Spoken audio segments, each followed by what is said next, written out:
What's the problem? Sleeping through the night? Wow.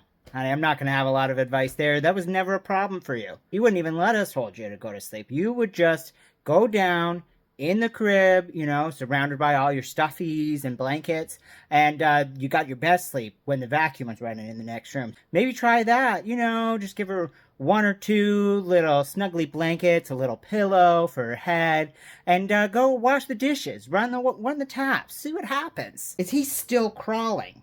Oh, honey, this is way too old. You gotta get him checked out or something, because when you were this age, you were already running, climbing, doing cartwheels. You already had your first bike. Maybe that's the problem. How about I take him out, I'll throw him on the tricycle. 10 months is a perfect age for your first bike. What are you talking about? Sometimes we just drive you around the block if you were having a hard time, and then we just leave you in the garage, let you just take a good on nap in the back of the car.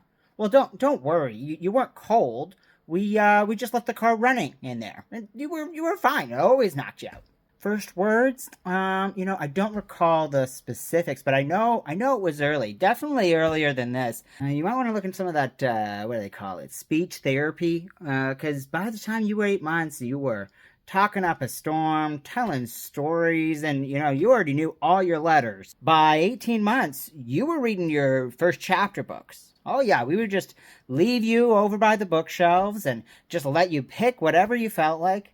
Screw them into the wall. Who does that? You're gonna ruin perfectly good drywall and put a hole through your nice wooden bookshelf. No, they're not gonna knock it over. You just tell them no. Kids know how to listen. Don't let them trick you into thinking otherwise. I think the real problem is you are too stressed out. Yeah, you're all up in your head, and kids can pick up on that kind of thing. So here's what good old Gramps is going to do. I'm going to take the little uns out. We'll go down to the local strip mall. We'll start at the Canadian Tire. Get them those bikes I was talking about. The training wheels, helmets? No. Don't let them upsell you on that kind of thing. I'm too smart for that. After that, we'll go down to the Walmart. Yeah, we'll get some good snacks. Stuff kids like. Popcorn, lollipops, bubble gum.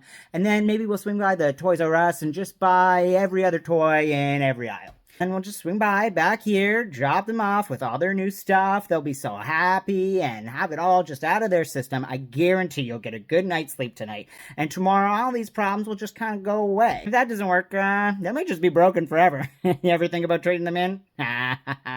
Yeah, no, you can't do that these days.